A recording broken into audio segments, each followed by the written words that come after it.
I am for the truth. Hindi ko matanggap na ang mga taga Bureau of Customs ay magpapalusot ng droga. Ipinakita ng dating hepe ng Bureau of Customs X-ray Inspection Project o XIP sa ABS-CBN ang kuha ng X-ray images ng dumaan sa BOC ang 4 na magnetic lifter noong July 14.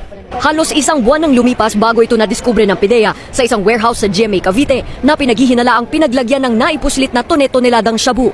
Para kay Mangawang, malinaw na may lamang droga ang mga magnetic lifter. Dogs don't lie. X-ray machines do not lie.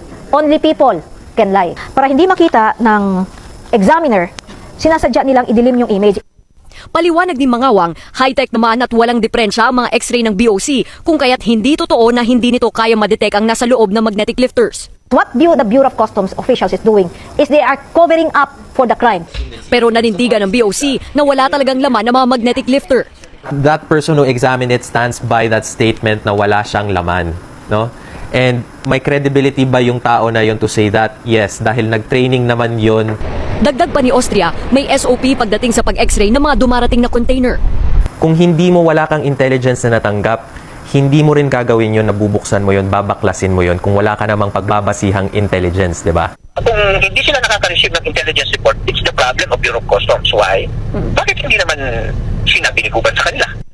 Una nang inilabas ni Pangulong Duterte ang Intel report hinggil sa makatiwalian ni dating intelligence officer Jimmy Guban sa BOC. Matapos ang insidente ng magnetic lifters, napag-alaman ng ABS-CBN na biglang nagpalabas ng memorandum ang hepe ng Customs XIP na nag-uutos na dapat itag na for verification at physical examination ang anumang dadaan na metal cargos, lifters at cylinders sa BOC.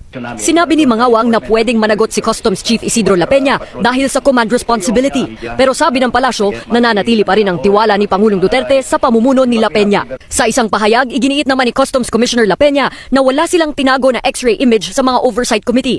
Sabi niya, patuloy rin ang internal cleansing at lifestyle check sa lahat ng tauhan ng BOC. Angel Movido, ABS-CBN News.